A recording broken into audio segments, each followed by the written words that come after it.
Ini boleh ada minum waktu berbuka dan waktu sahur. Nanti kalau udah minum gini apa yang didapatkan? Ya insya Allah kolesterolnya turun tambah lagi. Ya lemak-lemak juga bisa kentok lah.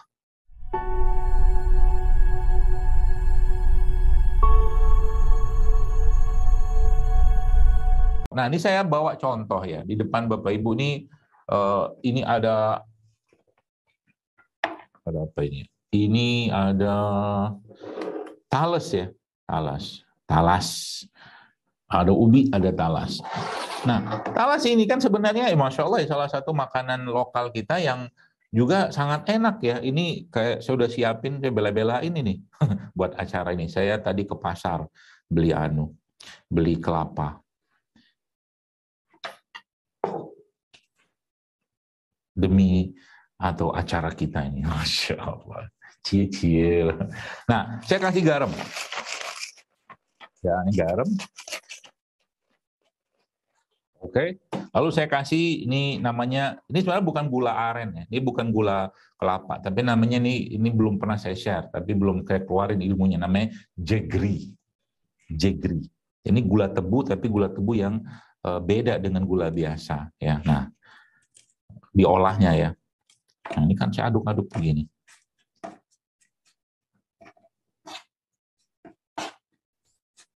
Ini kan sumber karbo, talas itu sumber karbo ya Bapak sekalian. Nih, saya makan talasnya, saya katakanlah cocol pakai ini, jadi kayak sandwich gitu kan.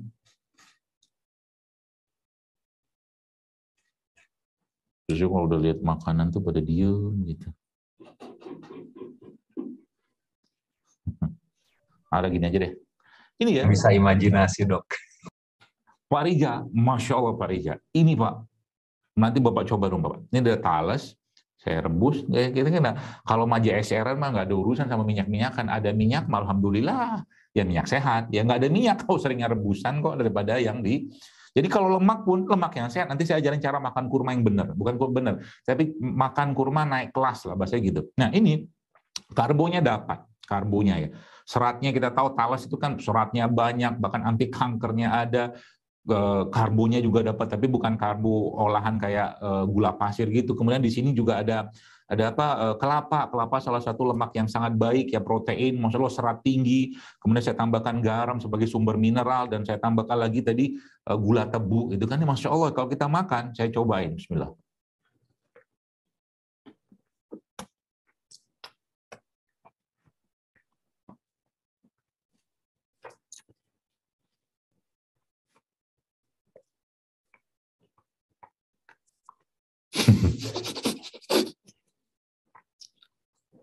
Susah dijelaskan pakai kata-kata.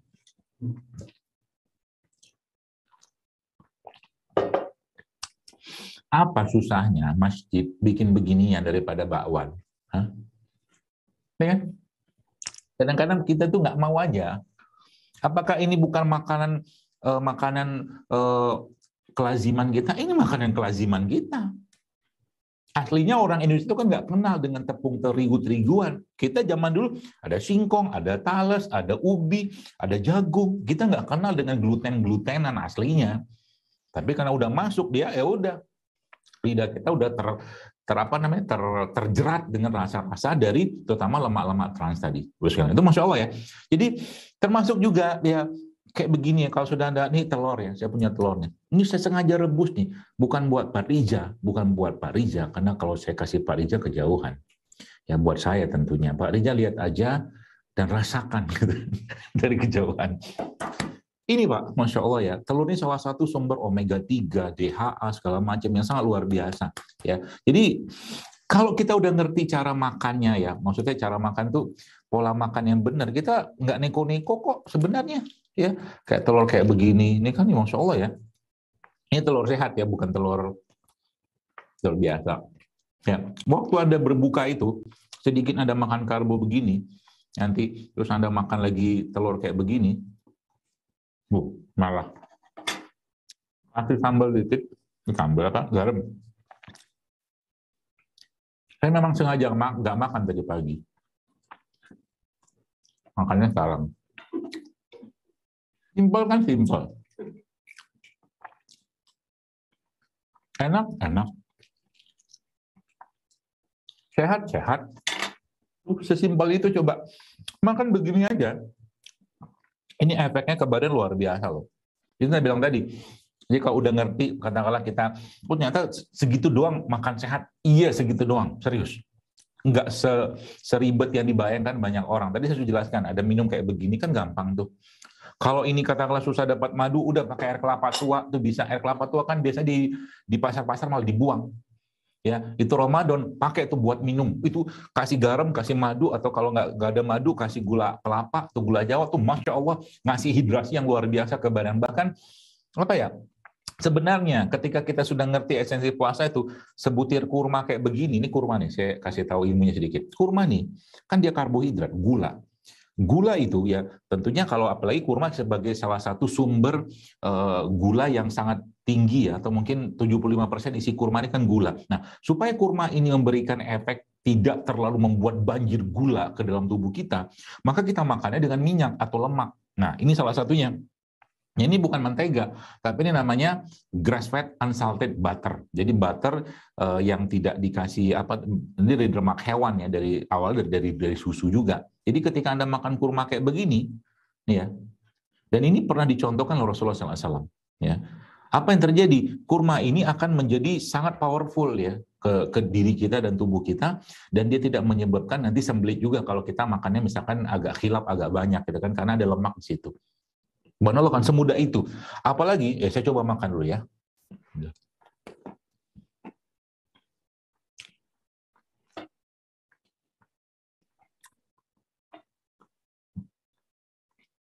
Memang, nanti para kameramen akan bisa merasakan. Dan kameramen di sini sih ada. Tapi yang di sana, mohon maaf. Ya. Itu Pak.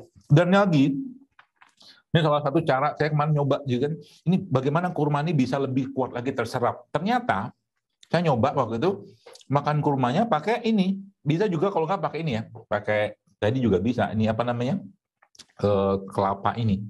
Jadi kurma dikasih kelapa. Kan ada lemaknya, kita butuh lemaknya. Kalau tadi kan kalau pakai butter kan lemak hewan.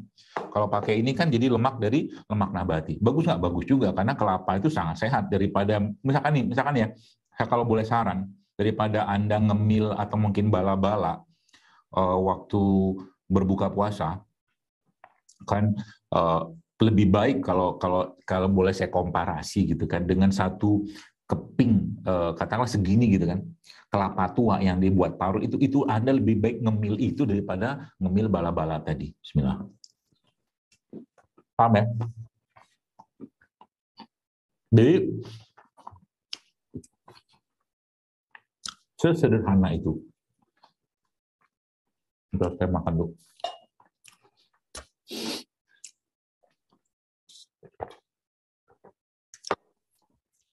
Kalau makan begini tiap hari, apa yang terjadi dengan sel-sel tubuh Anda? Bukan glowing, tapi kinclowing. Kinclong dan glowing. Kok bisa? Oh iyalah. This is real food. Ya, ini semua tuh real food. Ya, kurmanya. Ya, apalagi yang, dok, bagaimana caranya kalau Ramadan? Saya pengen apa ya? Pengen meningkatkan kecerdasan saya. Nah, sudah saya tulis tuh di Instagram saya. Ya, beberapa jenis buah-buahan yang bisa, atau mungkin pangan lah ya, atau bahan yang meningkatkan kecerdasan. Salah satunya ada alpukat. Saya bawa alpukat. Tadi Pak Bu dari rumah ke sini tuh saya tenteng ada 2 tas berat-berat itu, masya Allah. Demi acara ini, lagi on fire hari ini. Tapi saya on fire-nya itu biasanya kalau nggak makan. Kalau sudah makan biasanya melemah. Otak saya menurun kalau makanya kalau lagi ngisi begini biasanya nggak makan saya. Ya, ini alpukat. Dan biasanya makan alpukat begini aja. Ini Bapak Ibu, ini salah satu setelah Anda tadi makan kurma tuh waktu sahur ya, waktu berbuka. Kalau mau tambah lagi dengan lemak ya ini salah satunya. Biar alpukat. Ya. Atau kalau enggak ya itu tadi yang saya share itu salah satu, kan kalau alpukat merupakan salah satu sumber lemak yang sangat baik untuk jantung kita, untuk otak kita ya. Nah makanya saya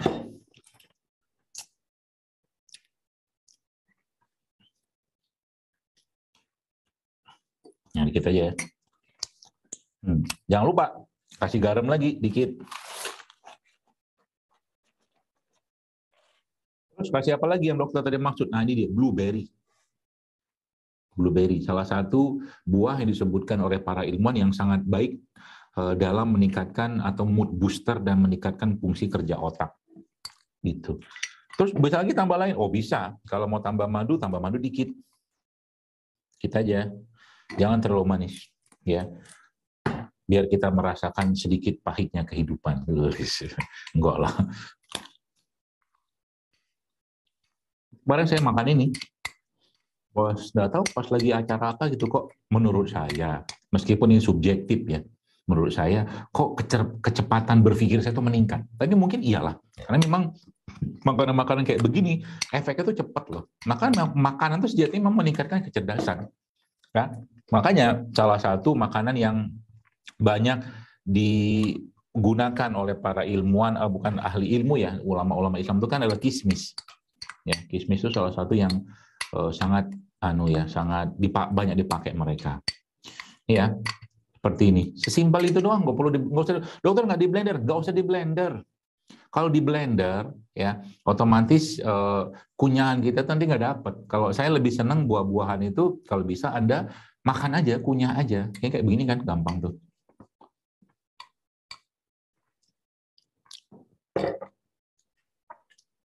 Gitu ya. Mudah nggak? Mudah. Ya. Apalagi, nah tambah satu lagi nih. Jadi bulan Ramadan itu bulan memperbaiki sel-sel tubuh kita. Salah satunya apa? Ya mulai banyak makan makanan yang dikupas, bukan dikemas. Ini kupas. Ya kalau nggak dikupas juga nggak apa-apa sih, langsung dimakan juga nggak apa-apa ya, buah-buahan kayak begini. Dok, kalau nanas gimana? Kalau nanas mau dikupas. Ya, repot kalau nggak dikupas. Nanas itu bagus nggak? Oh, bagus Pak. Ya, sangat bagus. Ya, kenapa bagus? Karena memang salah satu sumber enzim yang sangat tinggi itu ada pada nanas. Tapi nanti coba kalau Anda makan nanas ya, nanasnya Anda tambahkan dengan garam sedikit. Nah, itu akan sangat baik untuk lambung dan memperbaiki keseimbangan asam lambung kita. Nah, jadi buah-buahan kayak begini ya, eat right yang kita maksud di Ramadan kayak begini. Salah satunya adalah bagaimana kita lebih banyak mengkonsumsi real food, whole food gitu kan, makanan utuh, makanan sebenarnya gitu kan, bukan makanan-makanan olahan ya seperti itu. Dan biasanya ya salah satu yang juga saya banyak sarankan ya ketika Ramadan tuh manfaatkan betul-betul ya kalau perlu Anda kan kita kan kalau mengukur ya yang biasanya kan suka ngukur gitu kan diukur aja ya misalkan berat badan atau mungkin lingkar pinggang, lingkar perut, lingkar apalah gitu kan itu diukur semua. Dan Ramadan kalau makannya benar itu nanti akan dia kembali ke keseimbangan normalnya. Apalagi di Ramadan itu kita sudah mulai mendefisitkan kalori tapi protein ini kita kencangin. Protein itu contohnya alpukat ya telur gitu salah satunya itu. Ya, dan itu akan memperlama rasa lapar. Jadi kalau sahur itu salah satu saran saya waktu sahur itu kalau bisa ada protein yang Anda makan sama lemak. Ya, protein dan lemak.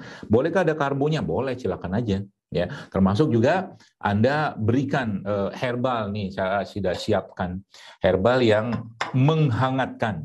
Ya, kenapa menghangatkan? Ini saya sudah siapin nih. Sampai ini saya beli daun pisang juga biar cantik, tapi ternyata tangan saya tidak mampu mengolah dengan cantik pisangnya daun pisangnya jadi agak berantakan, nggak apa-apa lah ya. Ini ada ramuan. Ramuan ini isinya jahe merah yang paling banyak, kemudian serai, kemudian kunyit, ya, jahe merah, serai sama kunyit, ya. Ini kalau bisa Anda mulai rutinkan juga di Ramadan. Tapi sifat ramuan ini kan lebih bersifat hangat ya. Jadi ini boleh Anda minum waktu berbuka dan waktu sahur. Ya. Jadi isinya apa? Jahe merah, kunyit dikit, jahe merah, serai sama kunyit. Itu aja. Ya, nanti boleh kasih garam dikit sama kasih madu. Apa efeknya? Masya Allah Pak. Ini kalau boleh saya katakan salah satu ramuan terbaik yang kita bisa dapatkan dengan sangat mudah. Ya. Nanti kalau udah minum gini apa yang didapatkan? Ya insya Allah kolesterolnya bisa rontok lah. Ya, lemak-lemak juga bisa akan turun. Tambah lagi mungkin kalau tambahkan dengan beberapa rimpang-rimpang tertentu seperti ketumbar ya, atau mungkin serai juga, itu ramuan yang lain. Tapi ini aja udah sangat sangat powerful untuk memperbaiki fungsi metabolisme kita, pencernaan kita, jantung kita, paru kita, otak kita, saluran darah tubuh kita. Begini dong.